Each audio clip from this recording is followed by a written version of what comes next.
Well, it's Black History Month, time for us to look back on how the African American community has shaped the world that we live in today. And when it comes to art, music, and culture, no group has had a more lasting impact on pop culture than the artists of the Harlem Renaissance.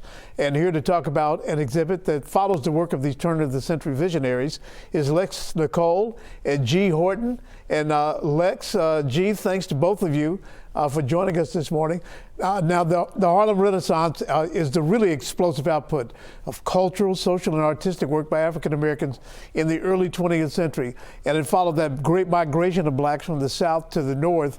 I'd like to get both of your reactions to this question. Why do you think it's still relevant today? And why don't we start with you first, Lex? Oh man, that time, the Harlem Renaissance is so relevant today just because of everything that they stood for. They were brave and they were bold and they stood in their truth in so many ways. They were pioneers at everything that they did. And it has truly paved the way for so many great artists and leaders and innovators to meet to this time. And G, your reaction, why do you think it's still relevant today? You know, I think it's relevant as it pertains to our city. You know, our city is going through our own Cincinnati artistic renaissance, if you will. Within our artist community, there's so much talent. There's so many incredible artists, creators in our city. And I think that the Harlem Renaissance is a beautiful model, if you will, to look at how so many creatives of color have united and launched off some of the incredible works that we look at and created and have been inspired by now. So to see that come around full circle is really incredible to see and be a part of as well. Yeah, it really is. Now, part of your new exhibit is tailoring it to educate young people.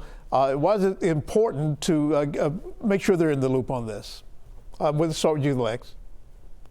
It was so important. I think that if we're going to pay homage to a time that was so imperative to our industry now as it pertains to everything creative, it was important for them to know where they come from, where this history comes from, where this culture comes from. And we wanted to do all that we could to inform them of just that. Yeah. Now, the centerpiece of this project is the new works by contemporary artists inspired by the artists of the Harlem Renaissance. Now, G, you addressed that in your answer, your first answer there. Why don't you tell us more about that part? You know, we thought it'd be very important to, you know, recruit or engage artists who are creating incredible works, but also to use their work as an opportunity to pay homage to some of the artists of that era. And a lot of this has been about how can you create within your medium, but pay homage to some of the artists from that time period, and it's exciting to see that come around full circle.